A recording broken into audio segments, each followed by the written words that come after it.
There is a common thread amongst most successful people.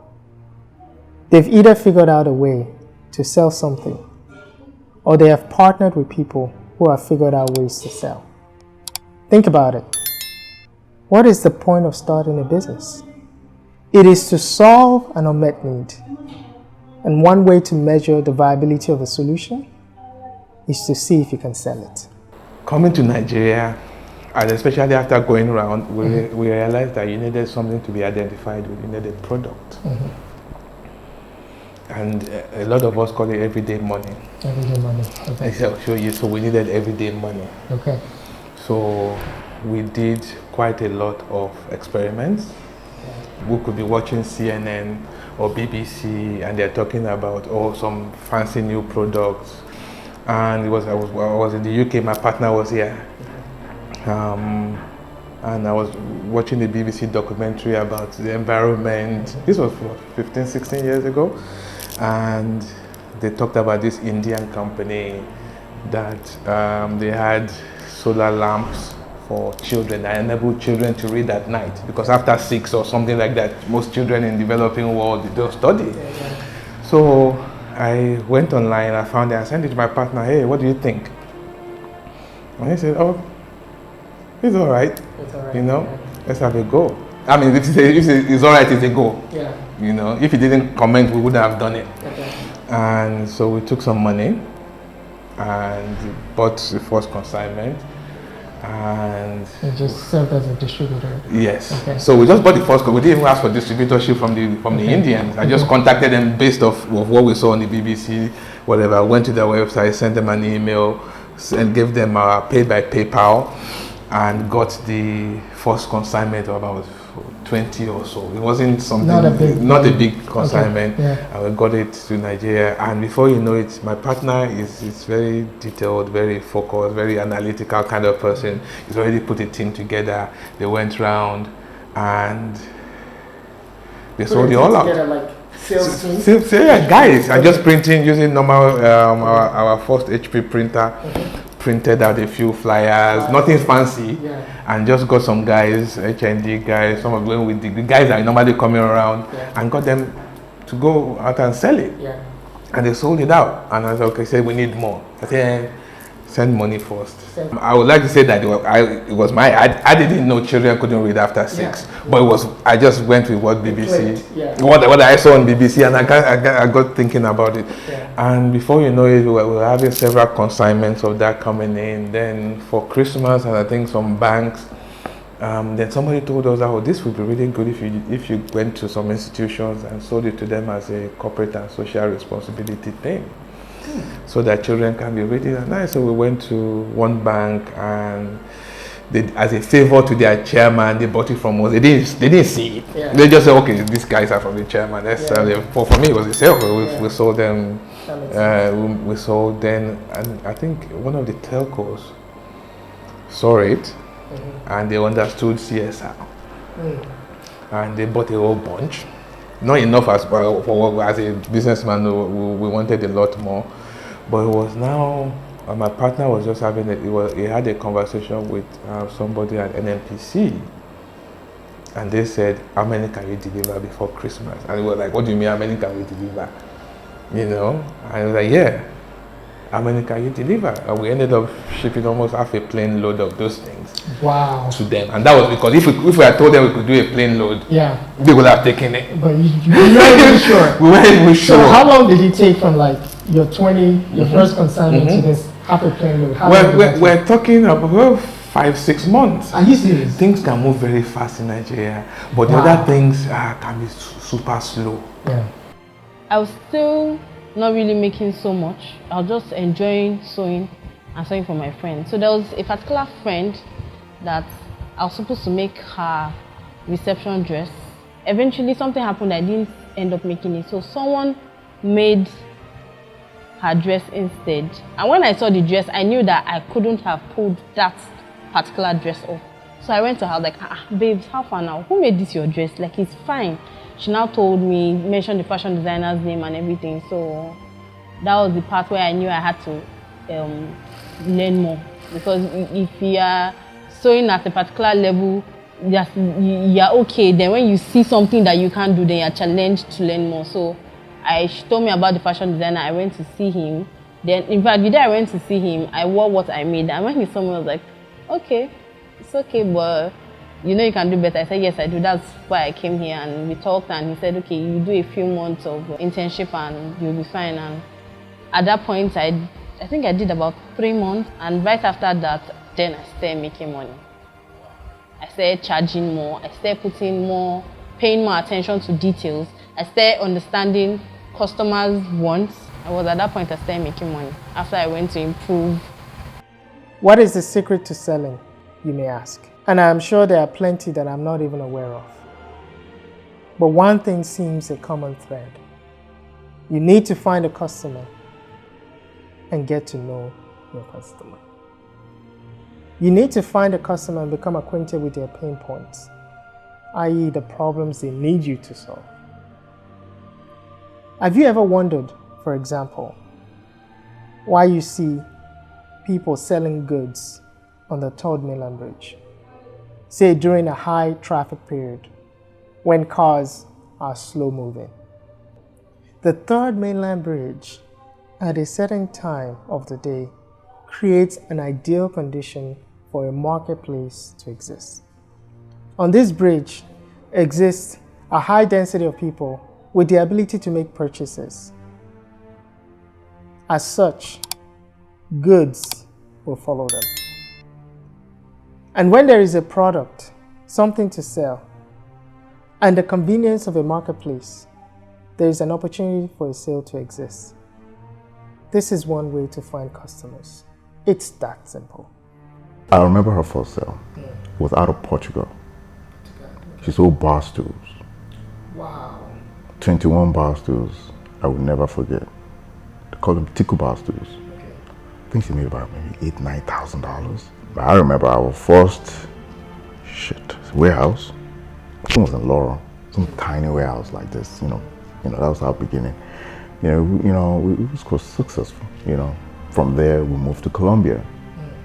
Then we were getting a little bit bolder. Then we had this 1,100 square feet of space in Colombia. We called all our friends to come and help us celebrate. And they came. People came. You need to start small. Start small. Okay. A business that you actually start small, and you can actually scale it further down the line.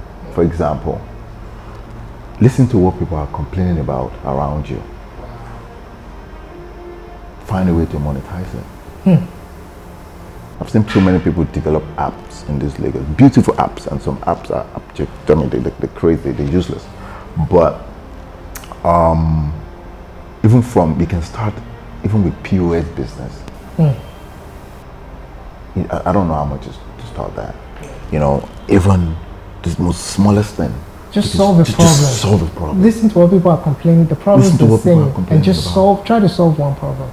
Start small. Just start small. Okay. You can even be in a bus just going and people are just complaining. You'll be taking notes. Because I remember when people were complaining in my area that they didn't have access to luxurious furniture. They want something modern, beautiful. There's no modern store around here and this and that. I said, okay, we'll listen. We'll keep notes. We sell one-of-a-kind type of stuff. In our store, we have different levels. You see the one-of-a-kind on the first level. The second level, you see the luxury that you find on every platform online. You find a modern, contemporary, eBay, Amazon. We bring it. They might look the same, but the quality is different. Yeah. Then the lower level is the clearance section. So we listen. Because if you walk down like a mile from me, you're not going to see my stuff there. I don't want to carry what they carry. I don't want to be a showroom for most manufacturers. I only pick like maybe 5, and we work diligently with each other. So we have our understanding. We design, we pass it on to them, they look at it, we produce it, we bring it to our floor. So people need to listen. You have to sell something. It is important. First, you sell to one customer, then another, and another, till you get to your first 10. This requires you to be in the marketplace. There is no shortcut. Listen, The Third Mainland Bridge is but one example of a marketplace. There are others, like ShopRite, other malls. And some are even virtual, like Amazon, Etsy. In the end, you need to find the marketplace. For the first sale, I think it comes from the people you met while you were validating the idea. The first sale for me, when I started the gatekeeping process, and I'm not even going to call it a sale per se, because the sale really strongly emphasizes the point of, oh, someone exchanged money and all of that. I will say sometimes it's not your first sale doesn't necessarily have to be you get money for the service or the product, but that someone perceives there's a value in what you're offering and they're willing to take it off you.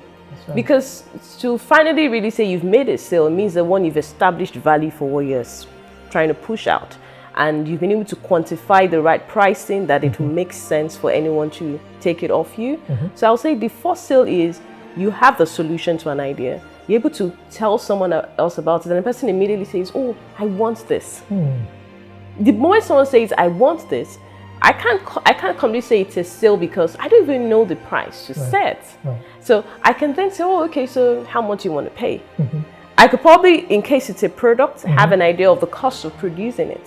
So I already have that in mind. So that I could say, okay, if at least I just make 25% margin or 10% margin, I just have that figure in my head. But then the market has to give me feedback in terms of what price in the market can take the solution off me.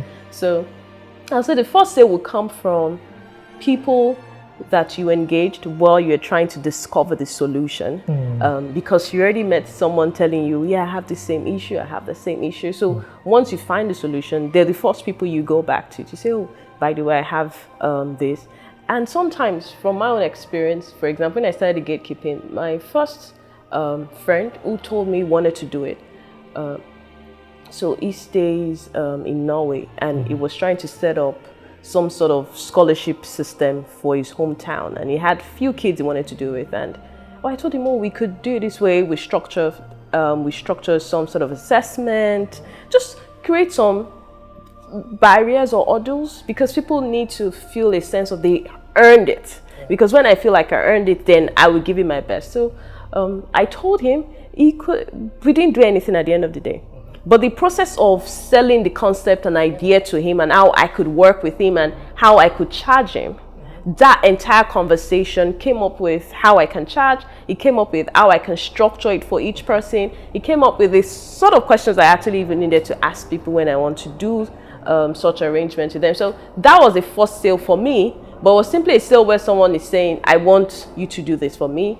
The entire process taught me how to price it, how to have the conversations, and how to structure the solution in terms of how I would deploy it. And then I took it to another person, and I said, oh, this is what I'm doing. And they said, oh, really, really? Okay, I have this budget. How can you do it? But so I would say that's the first sale that led to to exchange in terms of money. But the first conversation of someone is interested in buying this didn't necessarily lead to exchange. I don't do business alone. Not at all. I do not go into business solely. It's not possible. First and foremost, I ask people, when you want to go into business or you want to do business, please invest the amount of money that will not give you blood pressure. That's good. That's good advice. That will not give you blood pressure. It's not the amount of money you will invest that if everything goes down the drain, you can't sleep. And if somebody is bringing a business that is starting with millions, when the man does not have track record of making 10,000 naira, flee. Let me share a classmate of mine that came to me and said, look, give me money. And I said, no. So this is my classmate in secondary school. So we are talking finishing secondary school over 35 years ago. So this business started just 3 years ago, 4 years ago. And came to me and said, give me money to pay school fees. And I'm like, oh, I gave you money the last time. I'm not going to give you money again too, please. Even in the remotest place that you are, what kind of business can you do? How can you increase your productivity? The person asked for me for 20,000. That's what the person asked for me for, to pay school fees. So the person is in Plateau. And the person said, oh, if I can see somebody who will just give me 100,000. So I sat down with him and said, why 100,000? So we went into, okay, this is how much a crate of egg costs. If I get 100,000, I would take half of the golf car. So I said, no, why take half of the golf car? Why not take the entire golf car? How much will it cost the car? So we costed it. He will have to pay the golf car 40,000 to transport it from Jos to Abuja. And the good thing is that the market was in Abuja. So she is a lady. So she has somebody that she will give those total eggs to, get paid immediately, and return back to Jos. So we started the business. So she will go and she will make an average, in one trip she makes an average of 25,000. After paying everybody, that's the profit. I mean, she takes about a week to gather the eggs together. No, about 3 days to gather the eggs together and then ship. So I said, no, go and look for those who are, I have friends who are doing poultry. So go out there and guarantee that you come and pick the eggs from them. And then we went that way. So gradually we started our process, 200,000. Then she came crying back to me and said, oh, my husband doesn't have a job. I said, what do you mean he doesn't have a job? He has a job, you have not seen it. Yeah. So we gave the husband money again to buy a golf car. So the husband was our employer, unknown to him. So he has a golf car that he has to deliver, to pay. And what he does is to drive the wife to Abuja. So the 40,000 we're paying somebody else. Now the husband. Wow. Over 3.5 years, the money for the golf car has been paid fully. The wife hardly goes on the trip because the husband knows where to go and deliver the egg. So I told her, look, you need to diversify. So 200,000, you can see how it has transformed the family. So when people come to me and they say they need business and they are bringing 10 million to, no, I don't do this kind of business. I'm not that greedy. So first and foremost, you'll have to partner with people so that if it fails, the risk will be evenly distributed. You're not left carrying. You just zero your mind and move on. So the first thing I think of first is, I don't want money that will give me BP. So I don't start big. And then any business you big that will bring a return in the first 1 month, 2 months, I'm not doing. Making your first sale is an exciting first step to making your first 10 sales, then your first 100 sales, and more. On this journey, you may learn that it is a lot easier to make 1 sale than it is to make 10. That's okay. This is the marketplace speaking to you, and you have to listen.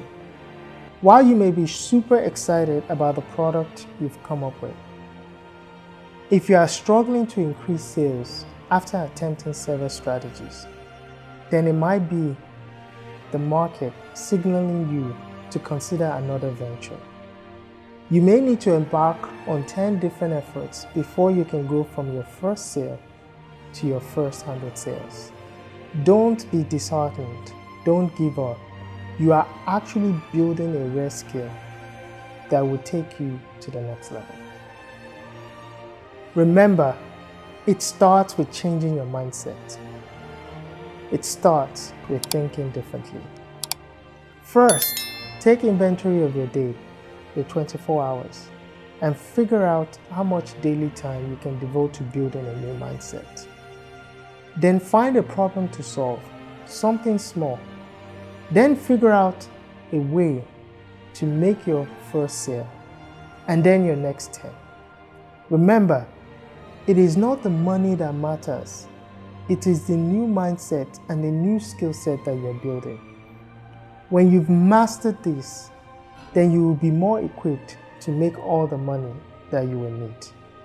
We've thrown a lot at you. Hang in there. Take a deep breath. You are on the right step. Remember, it's all about paying attention to what the marketplace is teaching you. So pay attention. Make sure you have the habit of taking notes and really start to think through the profile of the different people that are patronizing your business. This is a very important step. And that profile is not only important because it helps you build efficiency in selling, but it catapults you to the next stage of building a business plan. So when you get here, when you start to build a business plan, you can start to really evaluate the strength of the opportunity, the strength of the business in front of you, and you start to think about critical steps needed for you to go to the next level. This is Ayiki Media, and thank you for joining us on this journey of figuring out how to achieve financial success. Cheers.